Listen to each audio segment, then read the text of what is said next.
and welcome to the U.S. Grace Force with Father Richard Heilman and Doug Barry.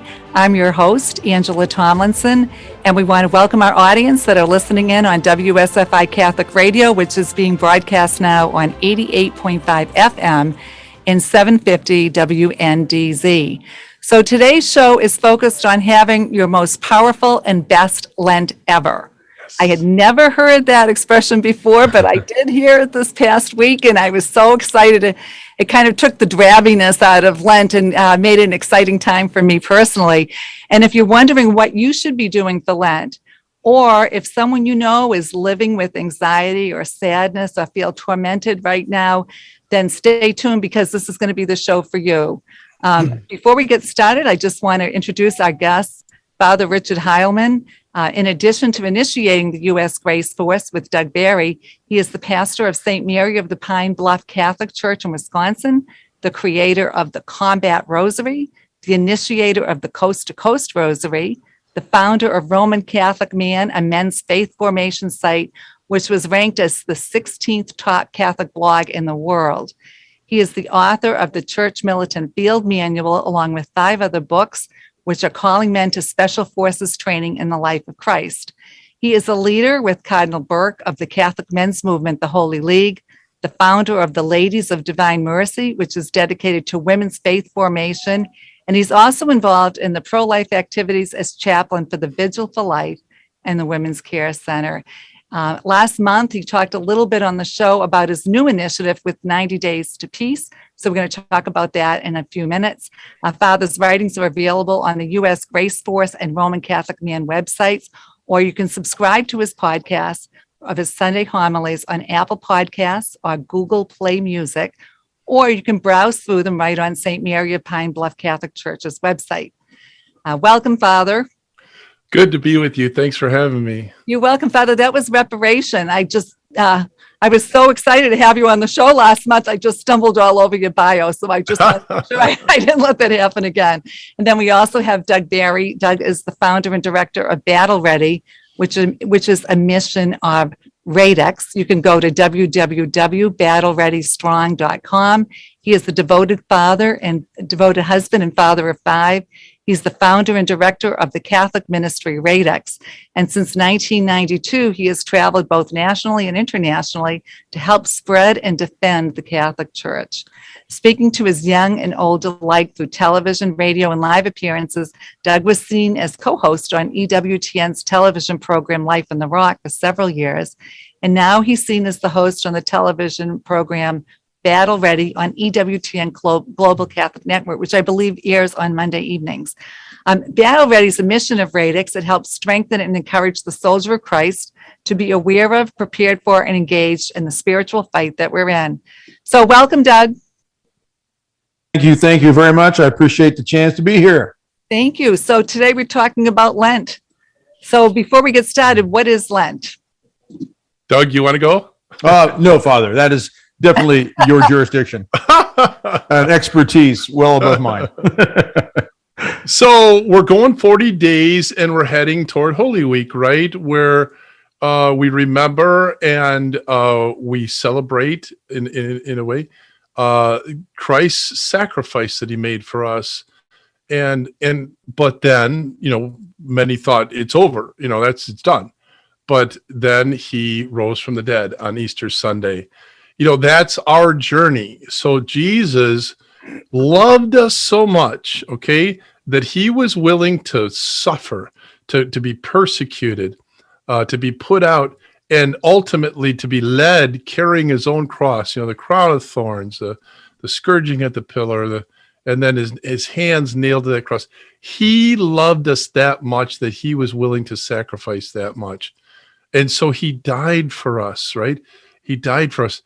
Lent is about that self-dying. We had the readings this morning that, unless you die to yourself, and what do we call that? Mortification. We're mortifying them. Morte is actually death. But we're dying to what? To our idols, to everything that has precedence over God, everything that has priority over God in our lives. we're taking this time out. And so we're doing some things traditionally, like giving up meat and abstaining from meat yesterday, and fasting, abstaining from meat on Fridays all during Lent. But all those, helps us to not let things, here in this case meat, but anything, to have control over us. And so and also too, this is a time where everybody gets very engaged, and they're willing to do things like disciplines, disciplining their in their spiritual life. They get their prayer life up and running again, if they kind of trailed off on that. But also a lot of people are working on the discipline of their physical health and all that as well. But it's discipline, so that, and so in that sense, and I'm an old football player, so it's like a training camp, I wish I was in the military. I just adore the military. So in that case, it's like a boot camp, but it's a training in holiness. That's actually the subtitle of my first book, Special Forces Training in Holiness, the Church Militant Field Manual. But it's a training in holiness, but it's a willingness to work hard. When, at least in our first world country here, we live in the United States, praise God, we have so many good things. And, but life can get easy, right? It can get too easy, so that we get sloppy, we get undisciplined, and we start trailing off on the things that should have highest priority in our lives. So this is our opportunity to get that all in the right order again, so that God's first in our lives. What do you think about that? Yeah. I would add to that another definition of Lent is it's about 46 days to just give up chocolate or something like that. Nice. Well, but I mean, and unfortunately, that's what it is for a good number of Catholics. It's the clock in, clock out Catholics who don't think very much about the depth of what you just described, Father. And it's right on. It's a time to rejuvenate. It's to really take another deeper look at where I am. It's like a big old, long, drawn out, if we do it correctly, retreat type of, introspective look at myself and whether or not these things matter and how much they matter, and whether or not I will take up these devotions and grow, in the reality of this. So, yeah. It was interesting because you made it's all about spiritual warfare, which I never looked at Lent that way. Right.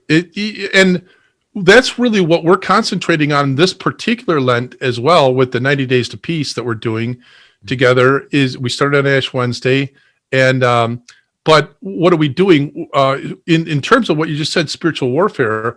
We're getting close into our source, where we get all the power, right, that we need, because you can't go out onto the battlefield unarmed and just no ammo with you. That's why I use the term "go weapons hot" a lot, and that just means make sure your weapon's ready, make sure it's going to fire when you pull the trigger. But in a spiritual sense, that's what we're talking about here: is that you got the power of the Holy Spirit on you, so that when you go out, that God is so close, He's so close, and that power is just welling out of you so strongly that the devil doesn't want to get near you. And that's why too, the name of the journal that I wrote is Peace Through Strength prayer journal, which comes from that quote popularized by Ronald Reagan, but goes back to the ancient days of Rome. But we maintain the peace through our strength. Weakness only invites aggression. We see that going on in the world right now. There's so many signs of weakness. And so evil is saying, this is my time. I can just waltz in right now because I'm seeing weakness. But when there's strength, they stay away. They're held at bay because it's too strong for me. I don't want to get near that. And that's what we're trying to do too, because that's the place where God wants us all in His arms, right there next to Him. But to see, that's our choice. We can choose Him or not. And so it's not God separating Himself from us. It's us making the choice to separate from Him. And usually the classic way of doing that is that we create other idols in our lives. And that doesn't mean, oh, you're kneeling and you got incense going. It just means those things have a higher priority than God. That automatically makes them an idol in our lives. Whatever has more priority than God, that is an idol. And that pulls us out of that presence of God. We want to go hard after the presence of God during this Lenten season. So you be right in tight and be strong in the Lord and his mighty power. That's Ephesians 6:10-12. Be strong in the Lord and his mighty power. Put on the full armor of God so you can stand against the tactics of the devil. For we're not fighting flesh and blood here. We're fighting dark forces in the supernatural realm. But you can see it's you draw your strength from the Lord. Be strong in the Lord. So, and the place to find that strength is to be right pressed up against him. What was the inspiration behind this 90 days program? 90 days. What was the inspiration behind it? And how do you know it works? Well, first of all, I just had it with the last 2 years. And when I talked about the devil waltzing in, that's my perspective of what happened to us in the last 2 years, is that evil just said, you know what? This is easy peasy. I'm just walking in and I'm just going to take control. And the tyranny and the brutality and everything that's gone on in the last 2 years. And so I was resolved to say, no, not on my watch. I'm not going to just sit down and shut up like the devil's telling me to do. Right. So I had to do something, anything. So there's that, right? That it starts with that. But then it's leading into what Father Ripperger has found over the last, I think, 5 or 7 years. And realizing that I kind of knew that myself.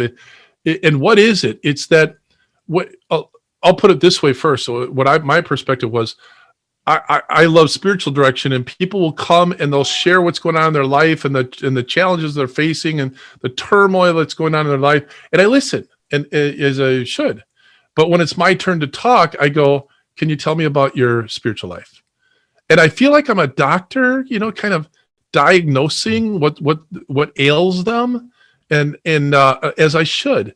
And I always want to start there with people who are facing challenges, storms, and it's overwhelming them. They're drowning. And I want to start with, okay, what's going on in your spiritual life? And every time we find stuff, we find an area or areas that they're weak in. And so what happens then is that you're separated from God, but then you're easy pickings for the devil. You're vulnerable when you're like, but if you get strong in that good, strong spiritual life, and again, this is what Father Ripperger found. He found a lot of people that were coming to him. He can imagine how many people would come to him? Tens of thousands. But he found that the vast majority, upwards of 80%, if they just get better at being disciplined in the baseline spiritual practices, and also get that love relationship going with God, which mental prayer pretty much does that for them. If they get all that together, then the devil stays away. We maintain the peace through our strength. Weakness only invites aggression. Well, he doesn't feel invited anymore. You're not easy pickings anymore. You're strong, and that's a little tough for the devil to want to come after them. And so what do they discover? They discover the peace of not feeling like they're tormented any longer. It's so beautiful. And Doug, you tell us about your program. It kind of builds on the spiritual prayers. Yeah, BRC, Battery Coalition. We really very much along the lines of what Father has been doing here. The Battery Coalition started 1.5 years ago, and really it's a monthly online training membership. And in fact, we just opened the doors again. We only open the doors twice a year to allow people to sign up for it. So the doors are open right now. They just opened yesterday, and they're open through the 15th of March. And in general, what we do with the Battery Coalition is... God bless you. Oh, yeah. Something dry in the throat there. God bless you. Thank you, Father. I feel better all of a sudden. Holiness coming through the microphone there.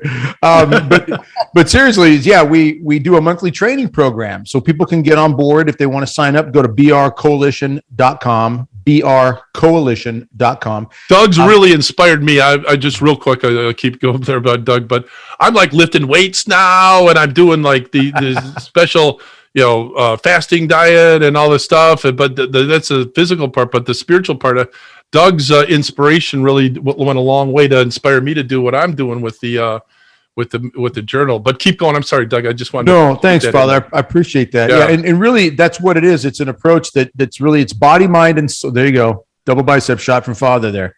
I like it. Yeah. Way to go, Father. Yeah. But it's a body, mind, soul approach because we're created that way. A lot of people will look at the spiritual life. And in my 30 plus years of traveling and speaking, conferences, parish missions, you name it, everywhere, a lot of people will grow in holiness, and that's fantastic. But then they'll start ignoring the physical aspect of who they are. And that's a major part of the picture. We know that because God created us that way. Death, which can affect your holiness because you lose the energy, right? Oh, that's so much of it. I mean, look, Father, I mean, I've been working with Father. We've been friends for many years. We've been working on the podcast for 2.5 years. And his energy level, I mean, he tells me he's working on the eating, he's working on the exercise, and I see it in his energy. And I want a priest like that to have that kind of energy. I want to know that if it's 2 a.m. and I'm in the hospital on my deathbed and my family calls a priest to come give me, last rites, I want to know that he's ready to go. Yep. His mind is sharp. He's healthy enough to get out of bed, get moving, and his car it's my utter joy to go. That's it. Yeah. There it is. He's looking forward to it. Yeah. Yeah. I've been telling people I deliver. You don't have to come to me for confession. I'll drive over to your house. Yeah. Come on. He just walked an hour at the Planned Parenthood. He was saying before we went on. Yeah. He walked, a mile. Was it a mile? An hour straight. Oh, it was an hour straight. Yeah. I don't know how, I didn't have anything to count my steps, but it had to be tens of thousands. I don't know what it was. Well, and look, the audience should know Father is 100% serious about driving to people's homes to hear their confessions. I do. He does that. Yep. He's not joking around there. He has a 24-hour confessional right inside the other door. Joy when you've got the Holy Spirit and the energy. It's like, awesome, let's do this, Yeah, but we ignore the physical part. We ignore developing our mind, our talents, our gifts. We ignore these things that God gave us that are very much part of us. Look, until sin entered the world, death was not around. The body and the soul, Adam and Eve, that was supposed to be the norm. And then death enters because sin comes into the realm. That's now what we have to deal with. But there's always the understanding that we're going to reunite with our body later. But the body it's a magnificent part. When St. Paul says, the body is a temple of the Holy Spirit. You have been purchased, and at what a price. Therefore, he says, glorify God in your body. Now, that means to be pure, yes, but it also means let your body be an instrument of God in this world to do the will of God in this world. And I always say the woman on the other end of the ring on my finger, my wife, she counts on me to be the best me I can be and to give to her the best gift of myself. As St. John Paul II says, make a gift of yourself to others. I'm a better gift if I'm mentally clear, and that comes from a lot of exercise and dietary, good, eat the right foods, you're going to have less brain fog. You'll think clearer, You'll be sharper, you'll have the energy. If I'm exercising, if I'm developing my talents, and of course, everything stems from that 24/7, 365, deepen your relationship with God. The faith has got to be number one, but all these other pieces are part of it. So the Battle Ready Coalition is a monthly training membership where people can join. Again, brcoalition.com is where you go, and you get a chance to sign up. There's no contract. It's a monthly fee. It's not that much. It's $24 a month. You get a training video. You get a manual. You get 3 live Zoom interactive events every month. So we're talking to people. And you feel like you're on a team with other people. That's it. Yes. It truly is a coalition, a family. Yeah. You're holding each other accountable. You're raising the bar. It's community. And Father, you know this, and Angela, you've probably seen this too. There are a lot of people out there. They want to live their faith strong, but maybe their spouse isn't even on board with it. Their kids might think they're crazy because they pray the rosary every day or do Divine Mercy Chaplet prayers. They just think they're nuts for fasting or going to mass every day. They go to confession every 2-3 weeks. What are you, crazy? That's eccentric, isn't it? That's fanatical. And you know what? The BR Coalition team, that's what we support each other in. And we try to help people be examples, be prayerful, be patient, be kind, grow in strength, body, mind, soul, so you can be a witness. So it's very much what Father and I are doing with the Grace Force, with BR Coalition, with the Peace Through Strength, journal, very much linked together with all of these pieces. And Father really he's one of our greatest spiritual assets and advisors to what we're doing with BRC. It's just a phenomenal time that we're living in. And I'll just say this. We all know there's war going on at this moment in the Ukraine. We know there are threats out there. The words World War III have been thrown around more often now than ever before, really, except maybe since the Cold War. We know this is very present in our time, and we know it doesn't look like it's going to get better soon. We know there's confusion in the church. Stuff comes out of the Vatican that just confuses people. We're not bashing anybody, but we know it's confusing. At the very least, we don't have control over a lot of this. What Pope Francis does, what President Putin does, what President Biden does, they're not going to listen to me personally. I can't even reach them if I wanted to with a phone call or an email. However, I have control over my faith, my prayer life, my growth in holiness. And if we respond to what the Blessed Virgin Mother told us in Fatima in 1917, consecrate Russia to my Immaculate Heart. Yes. However, was it done right? Was it done at all? But you know what? I always say that's above my pay grade. People say this, people say that. People say Sister Lucia said that it was accepted by the Blessed Mother. But then there are people who say, well, Sister Lucia was replaced with a different Sister Lucia. So, I mean, who knows? But I do know this. The Blessed Mother also said, I want everybody to pray the rosary daily. That I have control over.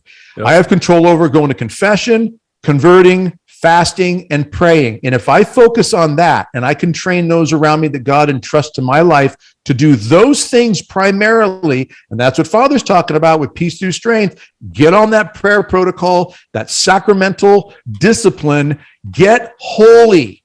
That's going to make you an effective, powerful spiritual weapon in this world. And the holier we become, the better chance we will see nations calm down and not turn to war, because Our Lady said that when you pray the rosary, you bring peace to the world and you can avert war. So yeah, what we're trying to do here is just wake people up, train people up, and get them ready for the battle, because it's all around us and none of us can ignore it. So if I signed up for Battle Ready Coalition, what walk me through how that works? What do I look at manuals, or I do readings, or you have? Yeah, you'll start to levitate. You'll bilocate. Yes, halo. It's cool. Yeah, you'll get a halo. We give out halos. That's one of our bonus pieces of the Halo group. Am I going to be a Stepford wife? That's what I want to know. Wait, Father, do you say Halo workshop? Is that what it is? Gift shop. Oh, gift shop. We have a Halo gift shop. I like that. That's good. We'll have to incorporate that. No, if you go to brcoalition.com, you click it'll take you to, where to join. The membership button is on there. A person signs up. Immediately, you're going to be able to enter into a platform called Teachable. On that platform, we have training videos that go back a year and a half. Every month, a new video, a new subject, a new topic. Each video is about 20 to 25 minutes long, so they're not very long. And then along with that is a PDF training manual. Some people like to read more. Some people like to watch more. Some people will do both. In addition to that, you'll have access to all of it for the last year and a half. So you get information immediately. You'll also have, I think there's 4 or 5 different bonus pieces, a self-defense manual. What do you mean by self-defense? When you say self-defense, what do you mean by that? Do you mean Taekwondo self-defense or mental self-defense? It is absolutely physical self-defense. Now, this is a component that a lot of people don't think about. The Catholic Church has teaching on not only the right of physical self-defense, but even the quote unquote, from paragraph 2265 of the Catechism, grave duty to self-defense, especially if you are put in charge of a community, like I, as a husband and father, am of my wife and children, and so forth. So you have the right, Angela. And Thomas Aquinas says this. St. Thomas Aquinas, there's a footnote in the Catechism that makes it clear. You are more bound to defend your life and take care of your life rather than the aggressor if someone is cooperating with evil and trying to harm you. There are far too many people who reach this idea of, well, we're just supposed to lay down, turn into the fetal position, and let the bad guy stomp us. That is not the teaching. There's a different scenario for martyrdom and persecution as a Christian. That's not what we're talking about. But if someone's trying to rob you or mug you or sexually assault you or break into your house and hurt your family, you not only have a right, you have a duty to protect and defend. Now, the means to do so even as the Catechism teaches and St. John Paul II talks about in his book, Gospel of Life, even if it means taking up arms against an aggressor, even if it results in lethal action. Because the lethal action, though, is not the intent, it becomes the result or the consequence of the force you need to apply to stop the threat. So there is moral grounding for even lethal, or moral basis for lethal action. Now, we don't teach the lethal action so much. We're teaching, number one, you have a right. Number two, it can be a grave duty. And number three, here are some ways to do it. So yes, we do have video footage on how to stand, how to block, how to strike, very basic stuff, because you can't think I got to be Bruce Lee or Chuck Norris to be able to defend, because most of us are never going to get there. But you, Angela, I would say if a bad guy's trying to hurt you and he gets his hands on you and you're that close, you gouge the eyes, you punch the throat, you groin shot. I say you rake the face and collect DNA under your fingernails. Now, this may sound harsh for some, but if anybody has ever been in a situation like a street fight, and I was back in high school, I was jumped by some college guys in a parking lot. And in about 45 seconds, they had slammed my head into the parking lot 3 times, drove his knee into my face, punched me in excess of 20 or 25 times into my face. And the only reason I didn't die is because I had some basic understanding of basic self-defense when I was younger, and I was into weightlifting, so I was at least fairly strong. But if I didn't have that, I could easily have died. This was about a 45-second conflict before some people came over and pulled this guy off me. Now, I say that because I was completely ambushed. I had no idea this was coming, and I learned a lot in that one moment. But this sort of thing happens a lot. Every 2 minutes in America, on average, a woman is assaulted. That is unacceptable. And a lot of men have relinquished their position of defensive mindset, even the attitude of defense. They've turned it over to, well, I'm going to pick up my phone and call 911 and someone else will come.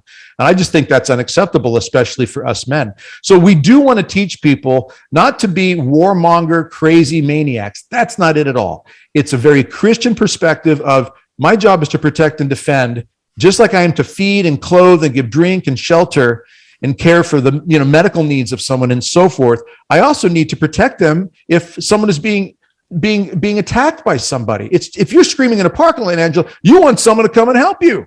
And so I want to be a Christian man who puts my faith in God, but also trains like King David when he took on Goliath and knew how to use weapons to defeat a bad guy who's cooperating with evil.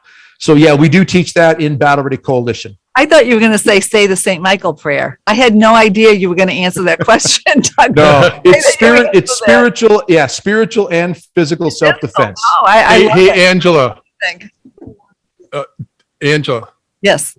Doug said groin. That's the only time that word's ever been in the Hour of Mercy at WSFI Catholic Radio. Those the ratings. Oh, yeah. Gosh. Father, do you agree with what Doug's saying? I mean, you must. Absolutely. I mean, all I can think about right now is the poor people over in Ukraine. I mean, they're all faced with this and look at our country right now, defund the police and all this stuff. Right. I mean, the aggressors, right, feel that we're weak. And so they're coming in.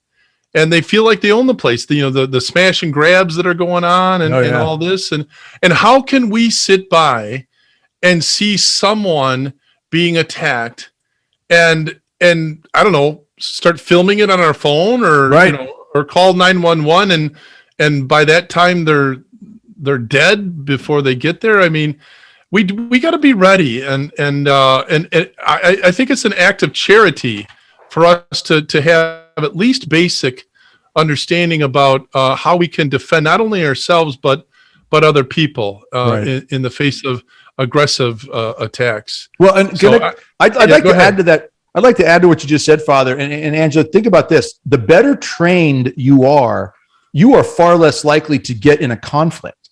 And if a conflict happens, you are far more likely to be able to diffuse or de-escalate it if you're trained on what to do. The number one rule maintain the peace through our strength. That's it. Exactly. Yep. Maintain peace through strength. We are far, far less likely to be bullied by bad guys if we have an idea even how to stand, how to present ourselves, and how to immediately respond when something looks like it's becoming threatening.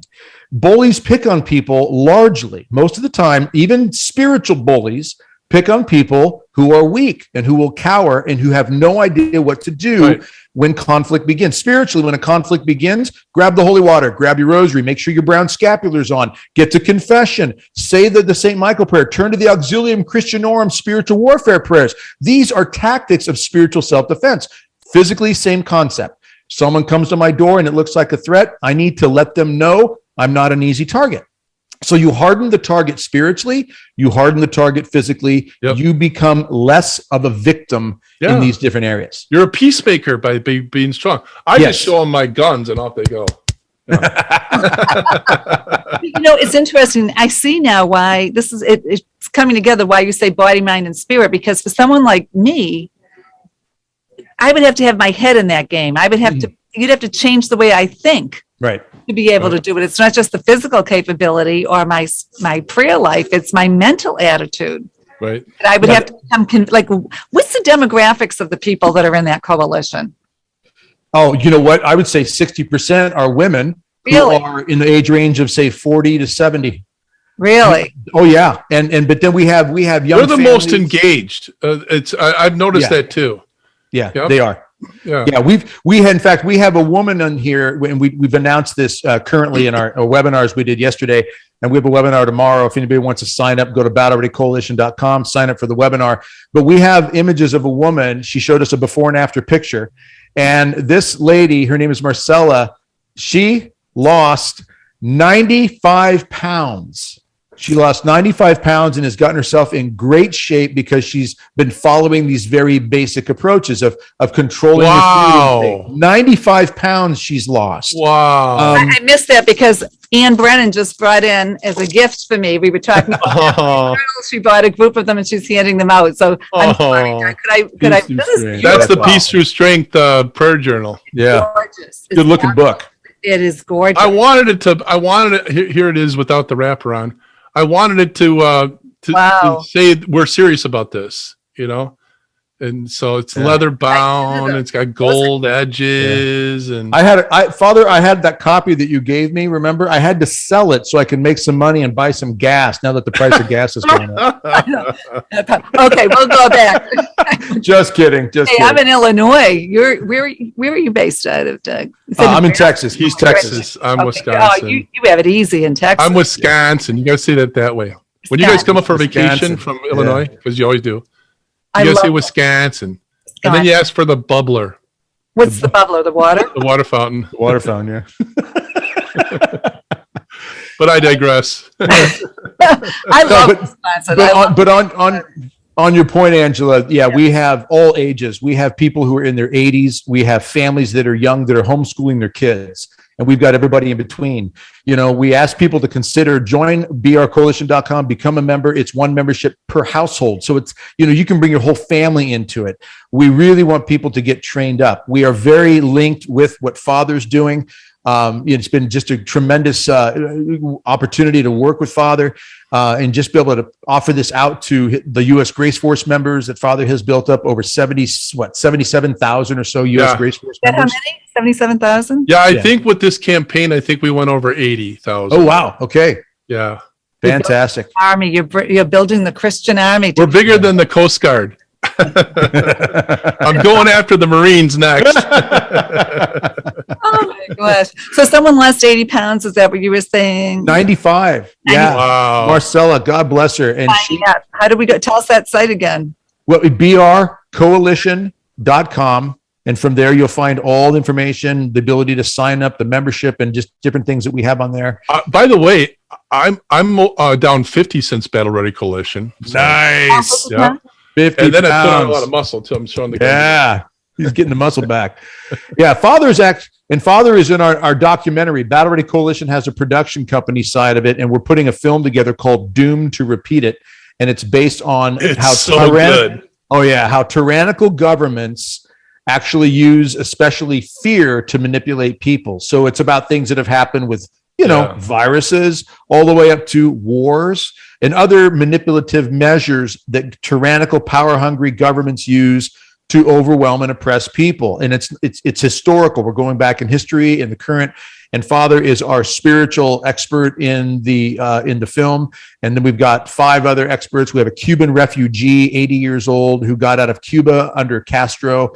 She was 19 years old when she was thrown into jail, along with about 100,000 people in a 24-hour period. How do they do that? How do they round up that many people that quickly? Well, number one, they already had them on a list. And if anybody doesn't think that people are making lists all the time, they don't pay attention to godless individuals in the government. And when we've got government officials who believe that it is perfectly fine to slaughter a child in the womb of its mother, poison them, tear them apart, behead them, and they fight for the right. They even try to codify it into federal law.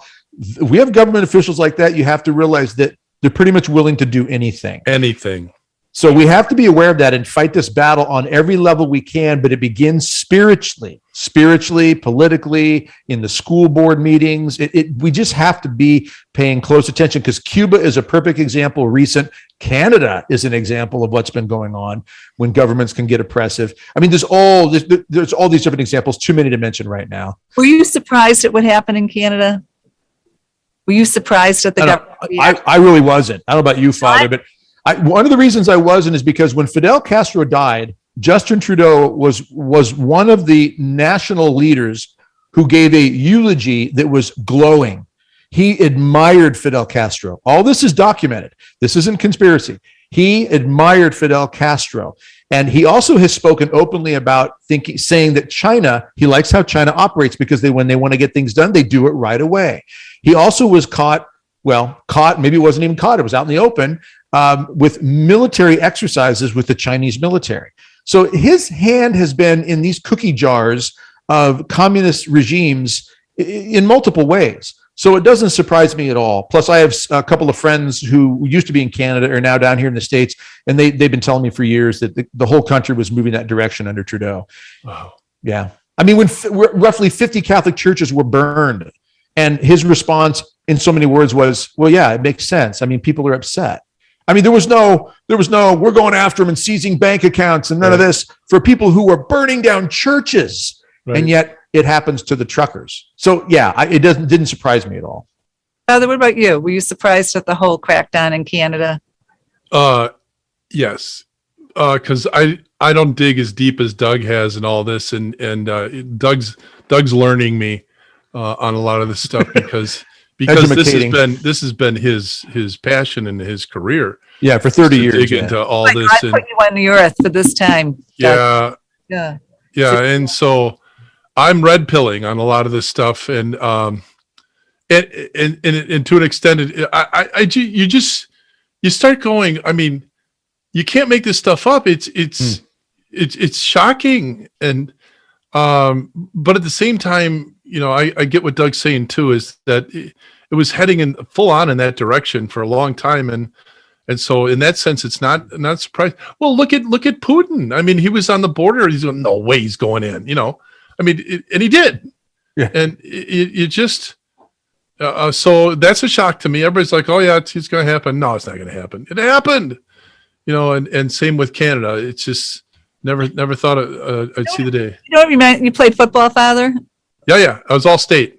Yeah. And what position were you in? I was a guard. You're a guard. I was very fast for my size, so I would pull out and get ahead, and myself and the running back would go down the field like a freight train. Yeah. It almost my guns, by the way.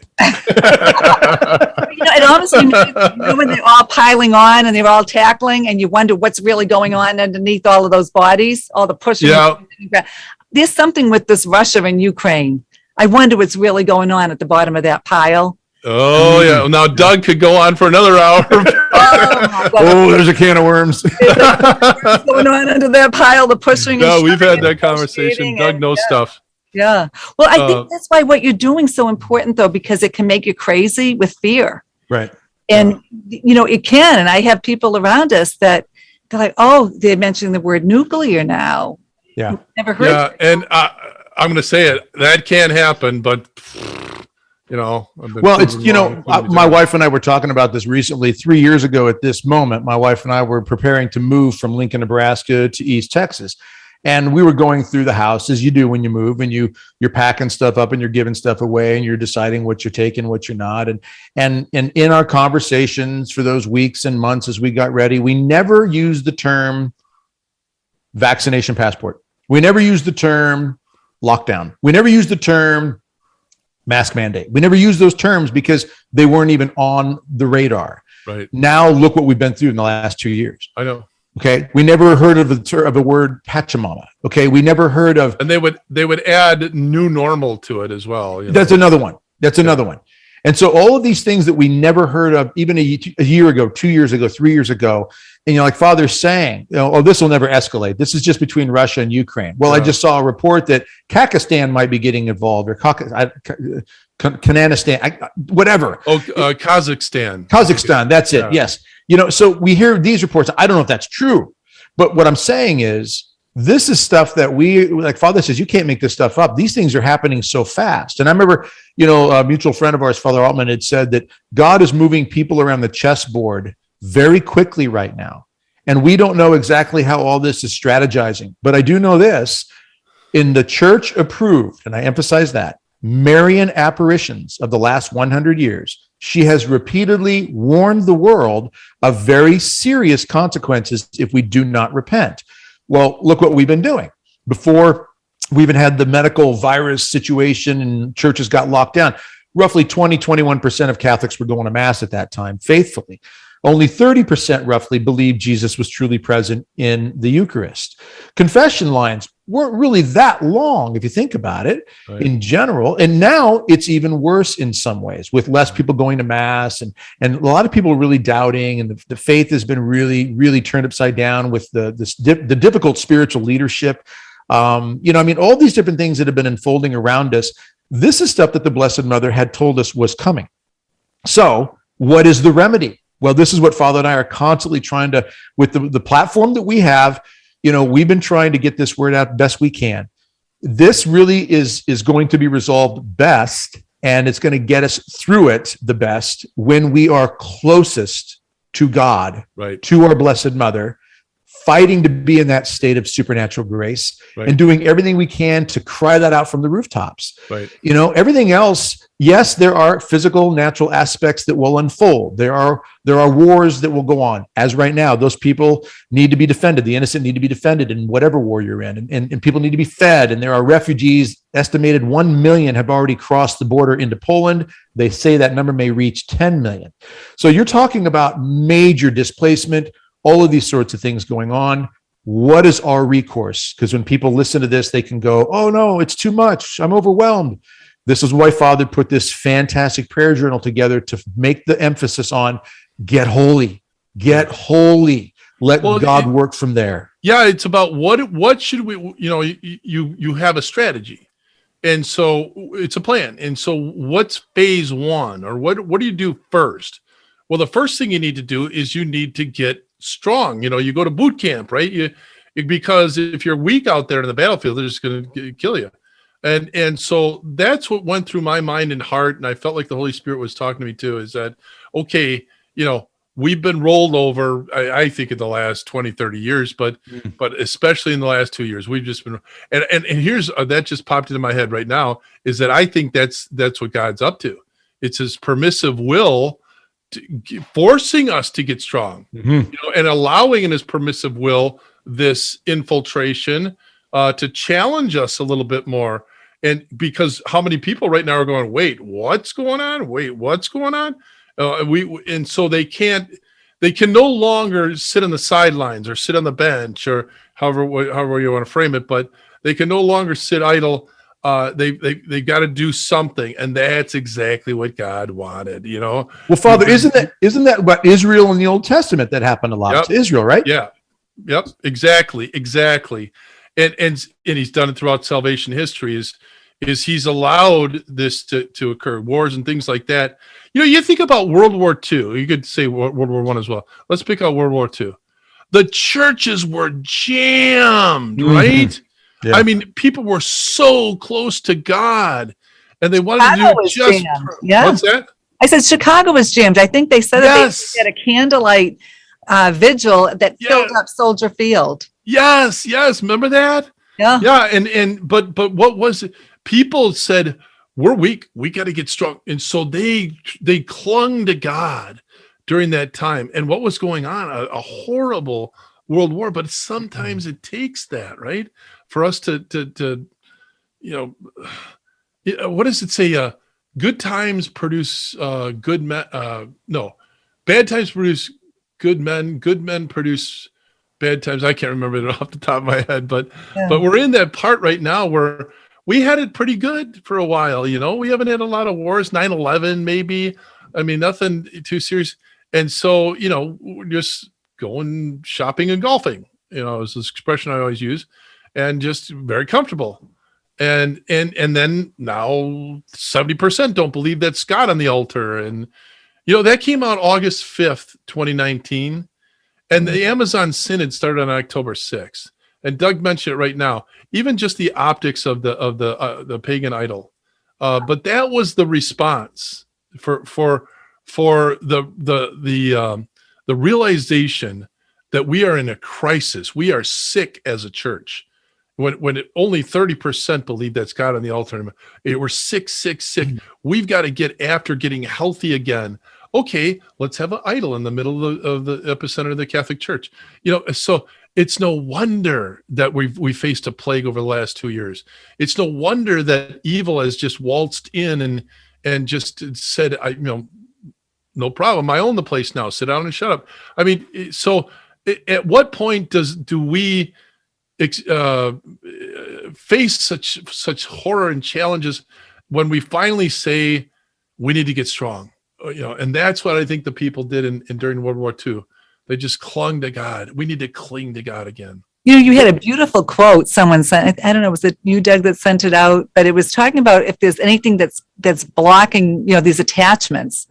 That the reason it's hard to cling to God is where I find myself clinging to some of the wrong things. Right. Like food or that's the idea I had with the priorities. Yes. Yeah. That's the thing with Lent. The theme of our show too. It detaches us from the idols in our lives. Yeah. It's By the way, that Father, that quote is: hard times create strong men create good times create weak men create hard times. That's how that quote goes. Yeah, and this is a major emphasis of both Father with the Peace Through Strength Prayer Journal and the Battery Coalition right now for Lent. Treat this as if it's your last Lent. Exactly. I've been saying to people, it might be. Sooner or later, it's going to be, regardless of threat of war. Okay, all that notwithstanding, sooner or later, it's your last Lent. Sooner or later, you'll tell your loved one you love them and goodbye for the last time. Sooner or later, you'll pray your last Hail Mary. Treat them as if it's your last, with that kind of dedication and devotion, especially when the world right now is really demanding. All these events really demand that we Christians, we who claim to be lovers and believers and followers of Christ and the Catholic faith, the truth of the faith, if we claim this, we really have to show, our mettle has to really be toughened up now. We have to show that character, and we've got to grow in it. And like Father said, get strong now. Don't wait. So deepen the prayer life, deepen the sacramental life, take care of your health, develop your mind, your talents, enjoy the beautiful, simple pleasures that God gives you in life that are good and holy, but get strong in your faith first. Everything flows from that. Yeah, and with God, with man, it's impossible. With God, all things are possible. You got to lean on that understanding, so that with God, all things are possible means I got to get God in me. And when you really do, when you have God in you, when you have that Holy Spirit, it wells over into other people's lives, so that you become obnoxiously loving. It's just you're just like they won't recognize me. Yeah, it's like, but no, it's like whoa, that's too much love, But no, you want to do for others and you want to help them. But see, that's the part then that people understand. Okay, something happened to you, and it's not happening to me. So can you fill me in on what's going on? Because you're filled with all kinds of love and joy, and I want that. That's what real evangelization is all about. But it's real evangelization, this memorizing scriptures, but then no, love on people obnoxiously, but you can't do that with man. It's impossible. With God, all things are possible. You got to lean into God. Right. If we only have a few minutes left, but let me ask you a question. Most people say, well, what are you giving up for Lent? Like Brother Charlie at Marytown, he's giving up stealing for Lent, he said. But what would good you, for him. Yeah, I think he wrote a book under that title. What would you say to each of you? Why don't we do one after the other? What would you say to people? How do they home in on what they personally should be doing for Lent?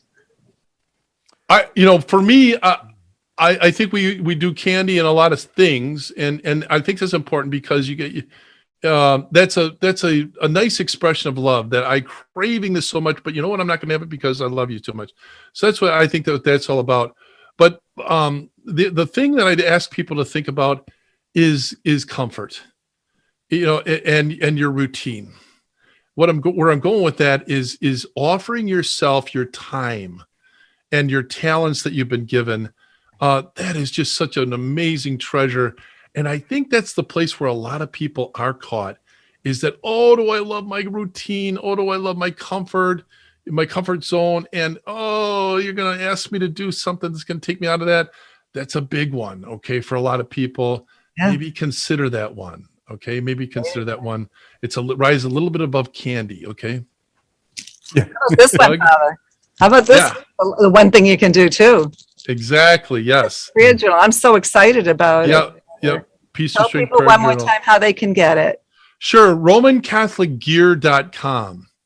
That's the place that carries all my stuff. Roman Catholic Gear. Peace through strength. What a beautiful, it's so fortuitous that you came out with this when you did. Well, I know that's, I came up with that. Of course, I've loved that quote for a long time, but I said, we got to get strong.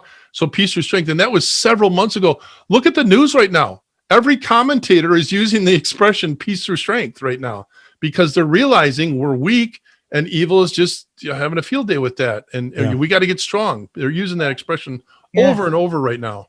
Yes. And Doug, what advice do you have for people who want to have the best Lent of their life? This one quote, and it goes along with the journal that Father put together. Victory comes to the disciplined. Those who are disciplined in their prayer life and in their natural day-to-day life. And that does mean get out of that comfort zone, because if you get too comfortable, you get soft. If you get soft, you will get weak. And if you get weak, you can't fight physically or spiritually. And if you can't fight, you're going to die because the enemies they're going to kick you all over the place. Discipline. Grow in discipline of prayer life, discipline in your schedule, your day-to-day, develop good, virtuous habits, and disciplined lives win the victory on all levels. Victory comes to the discipline. And that goes along with what the prayer journal is about and what Battle Ready Coalition, brcoalition.com. You sign up, you become a member. We focus on growing in discipline in these areas as well. I'm signing up tonight, Doug. You got another one. There you go. I hope a lot of WSFIers do there. Thank you so much. Praise God. Thank you so much. And God bless both of you, Father Heilman and Doug Bear. All right. God bless. Thanks.